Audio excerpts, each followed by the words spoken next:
Assalamualaikum warahmatullahi wabarakatuh.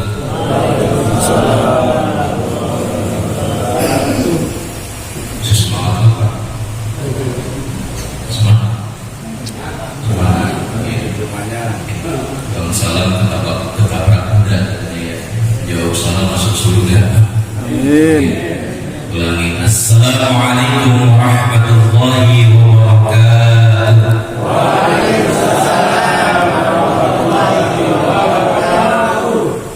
Alhamdulillahilladzi wa kafa 'ala nabiyil mustafa wa 'ala alihi wa ashabihi ahli sidqi wal wafa. Asyhadu an la ilaha illallah wahdahu la syarika lah wa asyhadu anna Muhammadan 'abduhu wa rasuluhu la nabiyya ba'dah. Faqad qala Allah ta'ala fil Qur'anil karim, a'udzu billahi minasy syaithanir rajim. Laqad kana lakum fi rasulillahi uswatun hasanah liman kana yarjullaha wal yawmal akhir wa dzakarallaha katsiran. Wa qala aidan wa ma arsalnaka illa rahmatan lil alamin. Shadaqallahul azim wa shadaqa rasuluhun nabiyyul habibul karim. Wa nahnu ala dzalika minasyahidin wa syakirin walhamdulillahi rabbil alamin. Alhamdulillah. Masih sehat Pak? Alhamdulillah. Masih sehat, alhamdulillah. Yang saya hormati Bapak Pengurus DKM Assalam Bajil Kelibuci serta jajarannya.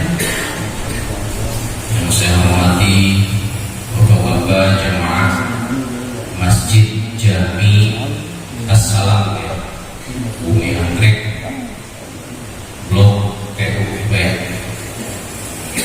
Alhamdulillah, puji dan syukur kita panjatkan kehadirat Allah Subhanahu wa taala. Pada pagi hari ini kita bisa bertemu bertatap muka, walaupun saya orang lama di Bumi Anggrek, tapi saya baru kali ini berdiri di mimbar ini. Alhamdulillah. Semua karena apa? Karena izin Allah. Datangnya kita di sini karena izin Allah. Duduknya kita di sini karena izin Allah. Bernapasnya kita karena izin Allah. Bahkan angin bertiup saja karena izin Allah. Daun-daun berjatuhan atas izin Allah. Kalau Allah tidak mengizinkan, Bapak Ibu tidak akan bangun di subuh ini. Bapak Ibu tidak akan mau duduk di masjid ini karena Allah tidak mengizinkan. Alhamdulillah, pagi ini Allah mengizinkan kita untuk sama-sama hadir di Masjid Jami Assalam. Mudah-mudahan pahala yang didapat berlipat ganda dari Allah Subhanahu wa taala. Amin ya Allah ya rabbal alamin. Salawat dan salam lupa kita curang limpahkan kepada junjungan alam habibana wa nabiyyana Muhammad sallallahu alaihi wasallam, pada keluarganya, para sahabatnya, dan mudah-mudahan kepada kita selaku umatnya. Bapak Ibu hadirin jamaah sholat subuh yang dimuliakan Allah Subhanahu wa taala. Kalau bicara tentang Rabiul Awwal, memang selalu dikaitkan dengan kelahiran Nabi Muhammad sallallahu alaihi wasallam. Kenapa? Karena di bulan ini Rasulullah sallallahu alaihi wasallam dilahirkan. Ya Pak ya? Iya. Kita udah tahu dari kecil Pak. Mulia Muhammad janana anak Quraisy bangsa Ramana Sayyid Abdullah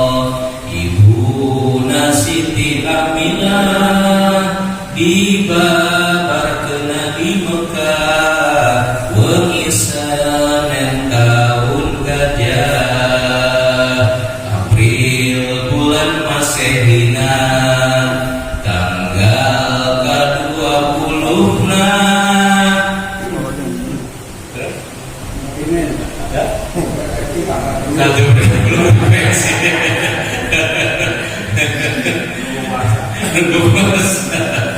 Alhamdulillah ya. Kalau yang satu frekuensi tahu Pak.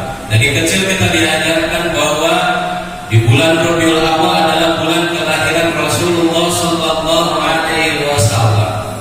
Pun di bulan Rabiul Awal sebenarnya juga ada bulan kewafatan Rasulullah Sallallahu Alaihi Wasallam. Tidak ada orang di dunia ini yang dilahirkan 12 Rabiul Awal dan diwafatkan 12 Rabiul Awal. Hanya Rasulullah Sallallahu Alaihi Wasallam. Harinya hari apa?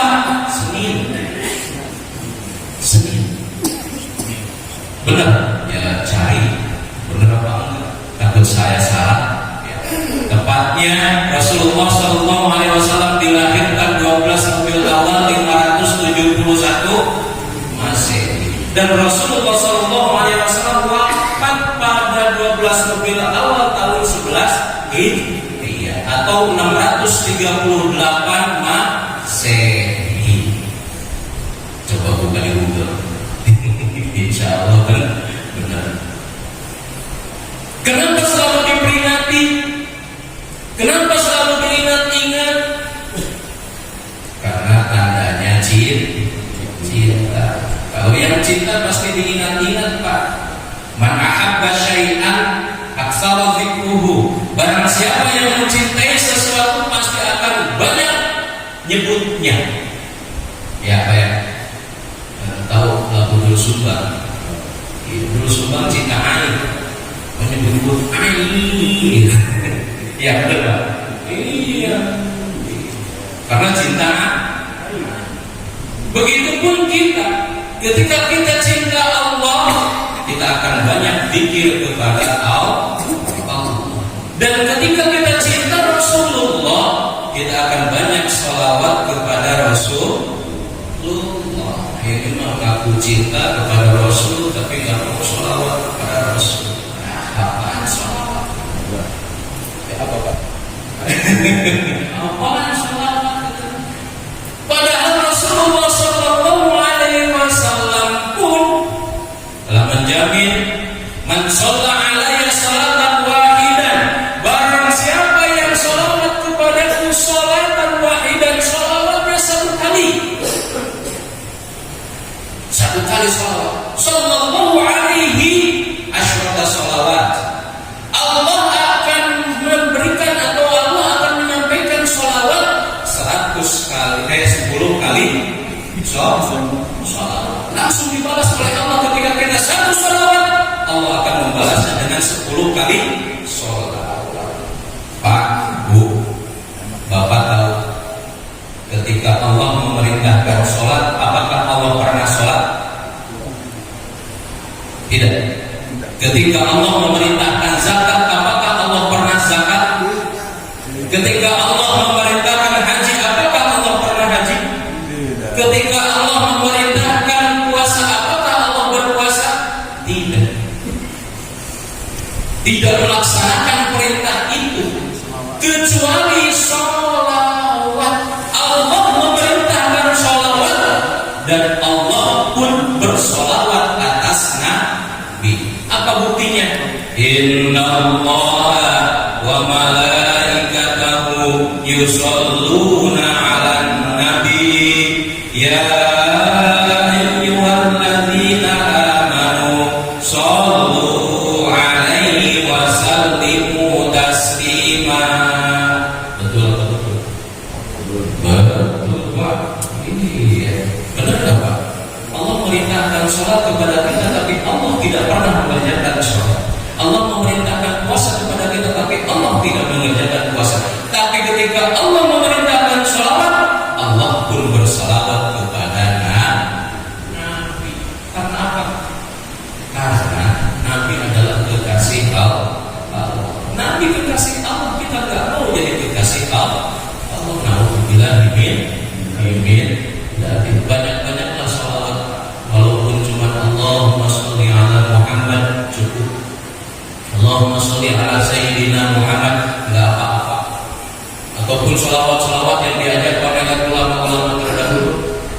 kampung saya pernah diajarkan satu sholawat yang namanya sholawat Bani Hashim.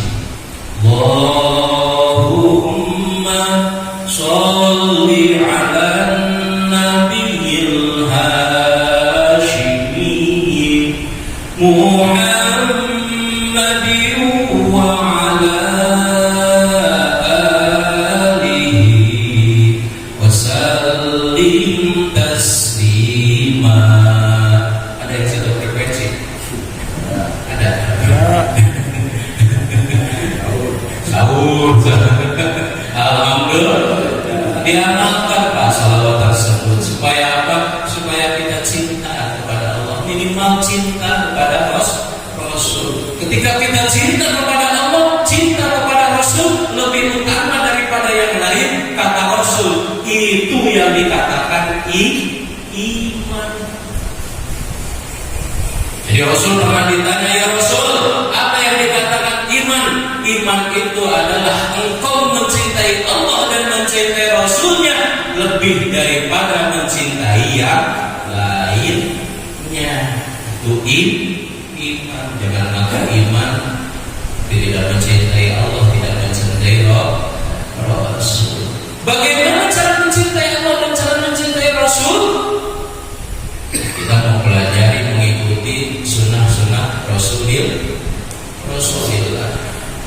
Pun ketika kita mencintai dan mengikuti sunnah Rasulullah, jangan lupakan kepribadian Rasulullah Sallallahu Alaihi Wasallam. Terkadang kita suka lupa, kita mengikuti sunnah, katanya sholatnya kayak Rasulullah, zikirnya kayak Rasulullah, tapi perilakunya perilaku bukan perilaku Rasulullah. Na'udzubillah min. Paham gak Pak? Sholatnya seperti Rasulullah, tapi pribadinya tidak pribadi Rasulullah. Kenapa?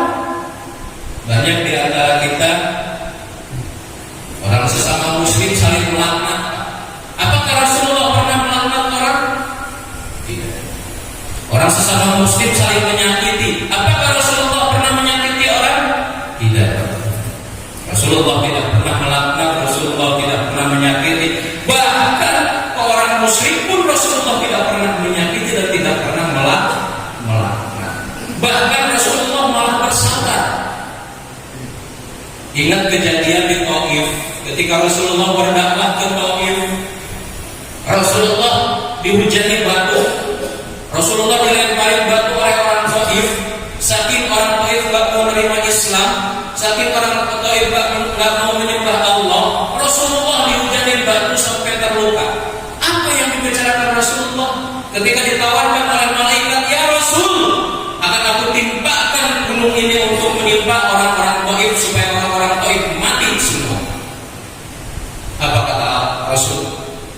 Malaikat, jangan. Ya Allah, jangan kau timpakan azab kepada orang-orang Taif. Semoga kelak anak cucu mereka menjadi orang-orang yang beriman kepada Allah.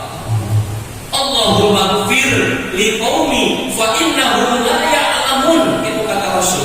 Allahumma gfir, ya Allah, ampunilah kaumku karena sesungguhnya mereka tidak mengetahui. Bukan dibalas oleh cacian lagi, bukan dibalas oleh makian lagi, tapi Rasul mendoakan mereka, mendoakan orang Taif supaya diampuni oleh Allah karena orang Taif dianggap tidak mengetahui ajaran Islam. Ya Pak ya. Berarti Rasul tidak mendendam, Rasul tidak memaki, Rasul tidak memarahi, tidak membenci. Yang kedua, ketika Rasulullah Sallallahu Alaihi Wasallam perang Uhud bersama pamannya Sayyidina Hamzah bin Abdul Muthalib. Ketika itu Sayyidina Hamzah bin Abdul Muthalib wafat, dibunuh, ditusuk oleh salah satu budak yang bernama Wahsy. Ditusuk, setelah ditusuk dicopot cabik pula itu perutnya Sayyidina Hamzah. Rasulullah marah, Rasulullah sedih. Tapi apa yang terjadi?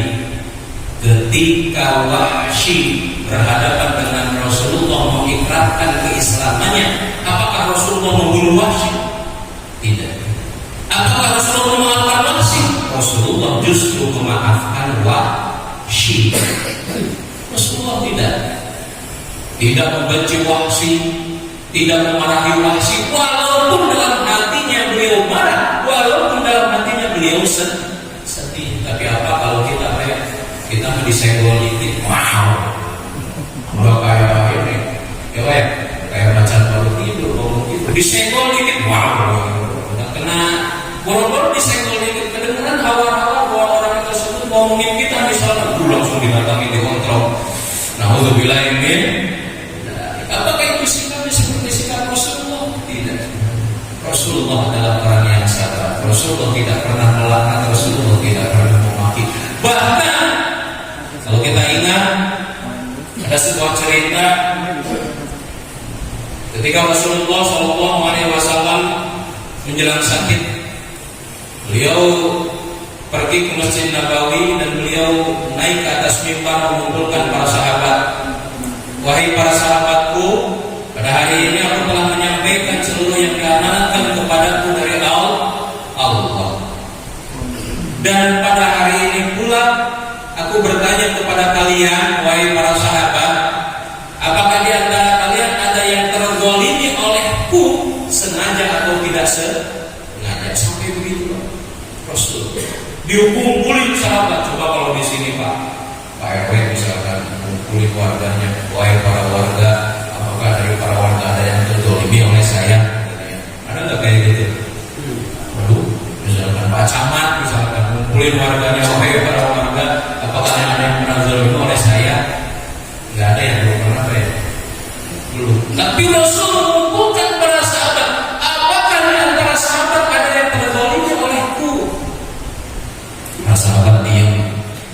Para sahabat nggak ada yang ngomong. Kenapa? Karena merasa Rasul adalah orang yang terbaik. Tidak ada kesalahan dalam diri Rasul. Hingga berdirilah seorang yang bernama Ukasyah. Berdiri Ukasyah, wahai Rasul, kalau ini adalah mendolimi, mungkin ini adalah kau pernah mendolimi aku walaupun tidak sengaja. Ketika aku dan kau sedang dalam perang Uhud waktu itu, aku berada di belakang untamu ya Rasul. Dan kau waktu itu mencabukkan pecutmu, dan ketika mencabukkan pecutmu jatuh ke dada, kau ke perut. Ada yang bilang ke dada, ada yang bilang ke perut. Ya. Aku minta kisos atas hal itu ya Rasul. Sayyidina Abu Bakar, Sayyidina Umar berdiri, kurang ajar katanya Ukasyah. Dibang begitu aja diminta. Kalau benar misalkan itu adalah cambukan Rasulullah, ya Ukasyah, cambuklah aku. Kata Abu Bakar, kata Umar. Apa kata Rasulullah? Ya Abu Bakar, ya Umar, uskut, diam. Sampai Ali bin Abi Thalib berdiri, ya Ukasyah, cambuklah aku 100 kali. Terakhir adalah cucunya Hasan dan Husain. Ya Ukasyah, ketika kau mencambuk ketika kau mencambuk kakekku Rasulullah, berarti kau mencambuk aku. Cambuklah aku, kata Hasan Husain. Kata Rasulullah, wahai anakku, dulu sungguh. Ini adalah antara aku dan Ukasyah. Silahkan cambuk aku. Bila disuruh mengambil cambuk di rumah Fatimah, diambillah cambuknya, kemudian diserahkan kepada Ukasyah. Ya Rasulullah, ketika engkau mencambukku, aku sedang tidak pakai baju, katanya bertelanjang dada. Maka kau silahkan bertelanjang dada. Rasul bertelanjang dada, turun dari mimbar. Ukasyah megang cambuk dan disamperin Rasul. Apa yang dilakukan Ukasyah? Dilempar cambuknya, dicium Rasulullah Sallallahu Alaihi Wasallam oleh Ukasyah. Apa sabda Rasul? Inilah contoh orang yang penghuni surga. Luar biasa. Ukasyah gara-gara begitu menjadi contoh penghuni surga. Itu kepribadian Rasulullah SAW. Tidak mau orang lain yang terzalim oleh dia. Kemudian beliau Rasulullah SAW tidak minta maaf kepada orang tersebut. Luar biasanya Rasulullah. Sampai diceritakan setelah itu Rasulullah sakit 18 hari dan Rasulullah pun wafat. Sebelum wafat, Rasulullah Shallallahu Alaihi Wasallam pun tetap ingat, ya, tetap ingat pada umatnya. Ketika didatangi, Assalamualaikum warahmatullahi wabarakatuh. Assalamualaikum ya Rasulullah. Kata Rasul, ada tamu di luar. Padahal yang tamu itu adalah malaikat Jibril. Kalau kita ditamui oleh malaikat Jibril, kira-kira gimana? Ya, aku. Assalamualaikum. Malaikat Jibril bertamu kepada Rasul. Malaikat Jibril kepada Rasul. Fatimah karena tidak tahu, maaf, baginda sedang sakit, silakan untuk lain kali ditutup lagi. Karena nggak tahu bahwa yang bertamu adalah malaikat Jibril. Apa kata Rasul? Siapa di luar?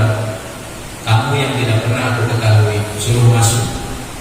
Dia adalah malaikat Jibril, malaikat yang akan mengakhiri hayatku dan malaikat yang akan mengakhiri nikmatku.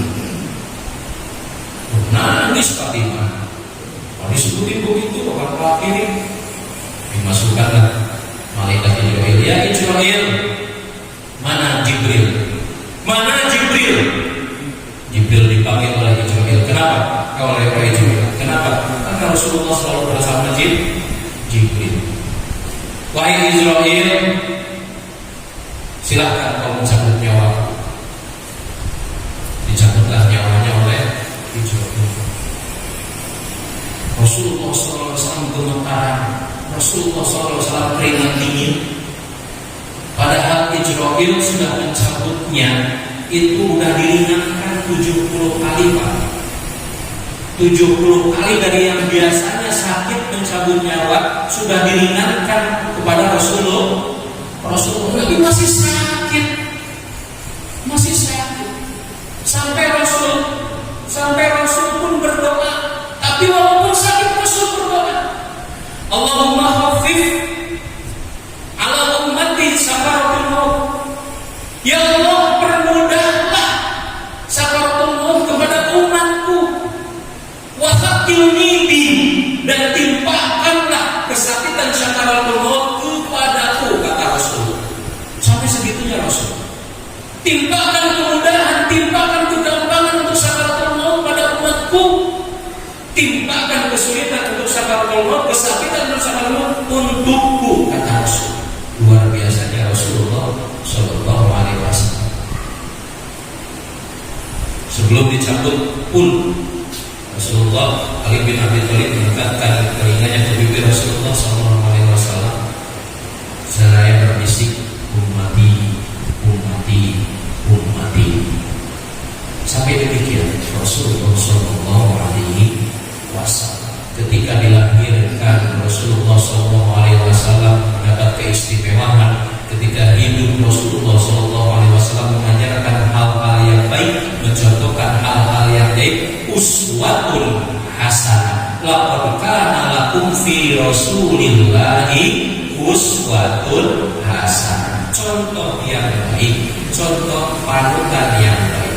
Dan di dalam Al-Quran juga disebutkan dalam surat Al-Anbiya ayat 107, wa ma arsalnaka illa rahmatan lil alamin. Dan tidaklah aku mengutusmu ya Rasul karena hanya untuk sebagai rahmat bagi semesta alam. Saya rasa cukup, usah panjang-panjang ya. Karena kebetulan saya tidak ada jadwal pagi-pagi yang lain. Gitu Pak ya. Kalau hari Minggu mohon maaf ya, karena memang saya sering keluar, jadi jadwal pagi-pagi kadang-kadang ya begitu. Tidak bisa panjang-panjang, saya lanjut ya, cukup ya, cukup usah panjang-panjang. Mudah-mudahan ada manfaatnya, mudah-mudahan ada manfaatnya, mudah-mudahan kita bisa mencontoh Rasulullah SAW, bukan hanya melaksanakan sunnahnya, tapi mengikuti kepribadian Rasulullah SAW.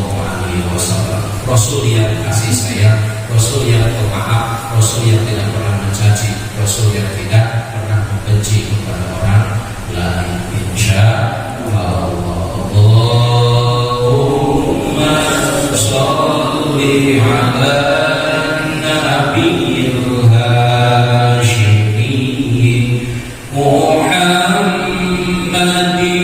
wa ala alihi wa sallim taslima Allahumma sholli wa sallim wa barik alaihi khudma sofa wa ta'ala kada Allahumma fiqlah fitri